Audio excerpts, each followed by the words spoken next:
జమ్మూ కాశ్మీర్ లో కేంద్ర ప్రభుత్వం చాలా వ్యూహాత్మకమైనటువంటి ఎత్తుగడలను అమలు చేసింది. జమ్మూ కాశ్మీర్ రీఆర్గనైజేషన్ లో సవరణ చేసి డీలిమిటేషన్ ద్వారా సీట్లను పెంచుకునే ప్రయత్నం చేసింది. జమ్మూలో ముఖ్యంగా బీజేపీకి ఏదైతే అనుకూలంగా ఉంటుందో జమ్మూలో సీట్లను పెంచుకుంది. అయినప్పటికీ కూడా ఎంత వ్యూహాత్మక ఎత్తుగడలు అమలు చేసినప్పటికీ కూడా కాంగ్రెస్ ఎన్సీపీ హవాకు విజయావకాశాలకు గండి కొట్టలేకపోయింది బీజేపీ అని చెప్పుకోవచ్చు.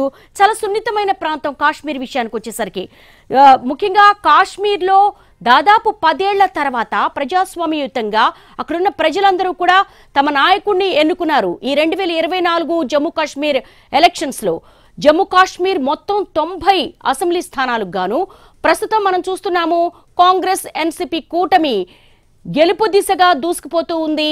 బీజేపీ విజయావకాశాలను గండి కొట్టింది. ప్రస్తుతం మనము కాశ్మీర్ విషయానికి వచ్చేసరికి చాలా సున్నితమైన ప్రాంతము, కొంత భావోద్వేగభరితమైన ప్రాంతము, సున్నితమైనటువంటి బోర్డర్ సెక్యూరిటీకి సంబంధించినటువంటి ప్రాంతము.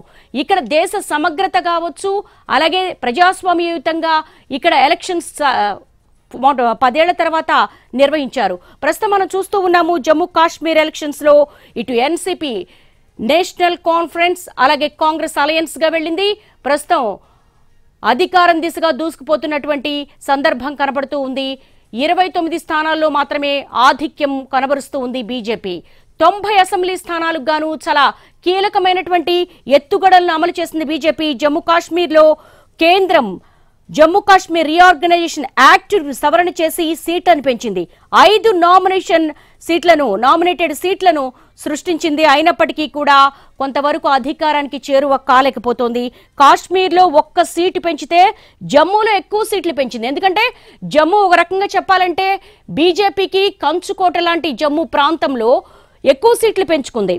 దాని ద్వారా కాంగ్రెస్ విజయావకాశాలకు గండి కొట్టాలని ప్రయత్నించింది. అయినప్పటికీ కూడా ఇటు నేషనల్ కాన్ఫరెన్స్ అలాగే కాంగ్రెస్ ముందు దూసుకుపోతోంది.